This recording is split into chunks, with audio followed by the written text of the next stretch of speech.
Welcome to EvalIndigenous Indigenous Voices project for Africa. I'm called Awuor Ponge. I'm an Indigenous Evaluator from the Luo community in Kenya. I'm the African representative at EvalIndigenous Network, and I'm an Associate Fellow in charge of Research, Policy and Evaluation at the African Policy Center. I was awarded the International Organization for Collaboration in Evaluation, IOCE, and EvalPartners Award in 2015 for my contribution in evaluation in Africa and for mentoring young and emerging evaluators. Now, how did this Indigenous Voices project come about? EvalIndigenous is an international network of the EvalPartners group, and EvalPartners is an international partnership to enhance the capacities of civil society organizations to influence policy makers, public opinion, and other key stakeholders. It seeks to ensure that public policies are based on evidence and incorporate considerations of equity and effectiveness. What was this project for?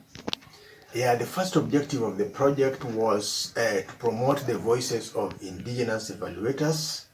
The second objective was to capture the voices of Indigenous people in the community, undertaking roles that are similar to evaluation.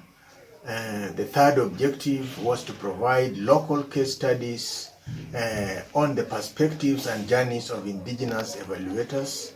And the fourth and the last objective was to focus on the case studies by showing good evaluation practices and Indigenous evaluator journeys.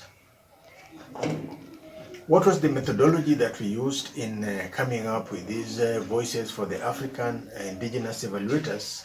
One, the first thing that we did was to invite the members from Africa to express interest in taking part in the Indigenous Voices project. The second thing, participation in this project was voluntary and it was very participatory. After the participants had expressed interest in volunteering for this project, we briefed those who had expressed interest and shared with them the concept for the Indigenous Voices project.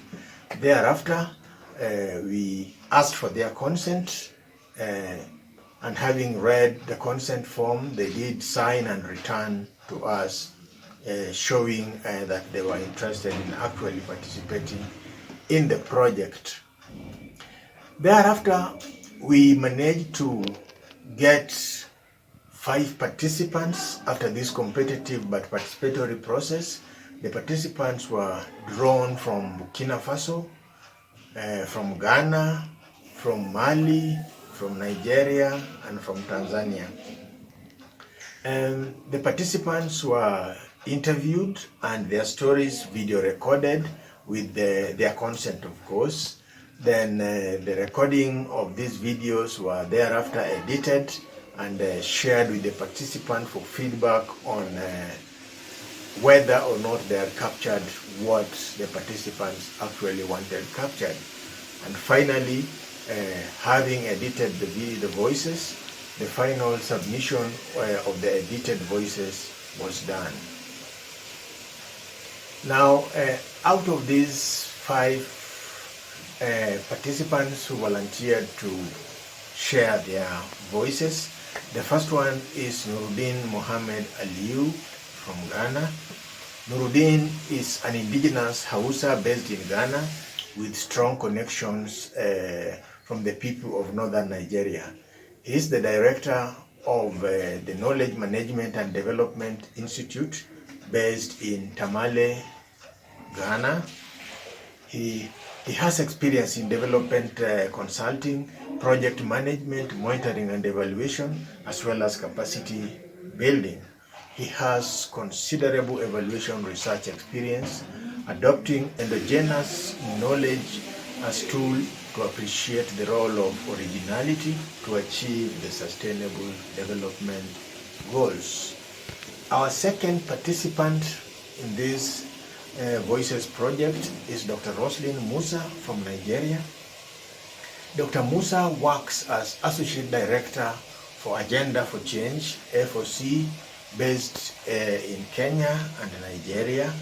She is passionate about her work as a research and gender and development specialist. Her work over the years has been around trying to unravel the complex interplay of gender, power, socioeconomic and political relations evident in societies in transition, such as there are in Africa. Our third participant is called Idrissa Kabore from Burkina Faso.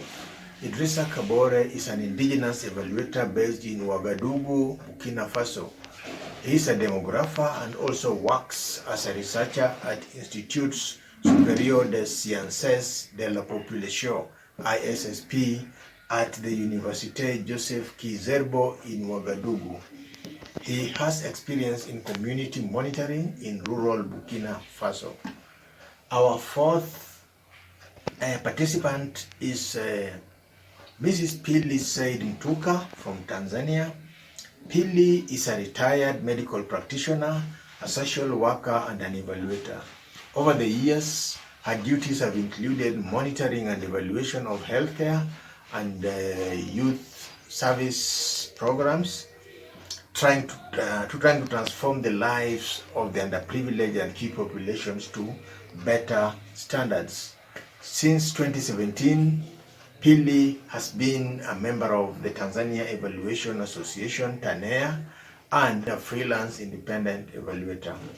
Our fifth participant is Ahmed Abubakrin from Mali. Abubakrin is an indigenous Tuareg from the Timbuktu Desert in Mali. Abubakrin is a development specialist who specializes in design and monitoring, evaluation, and learning systems in both public and private sectors. He has a unique life and professional journey from Timbuktu Desert in northern Mali to global urban centers and rural areas of Africa, America, Asia, and the Middle East.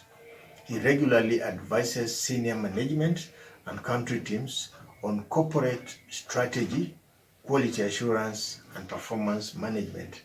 Ahmed is an active member of IDEAS, AFREA, American Evaluation Association, Mali Watch, MSAS, and he is also the founder of APEN. So we welcome you to watch the 5 videos that we'll share with you based on the voices of these 5 indigenous evaluators from Africa. The coordinator of this program has been Fiona Cram from New Zealand, and I am the African representative for EvalIndigenous. I'm called Awuor Ponge. The editor of the voices is called Godfrey Atsinga from Kenya. Welcome.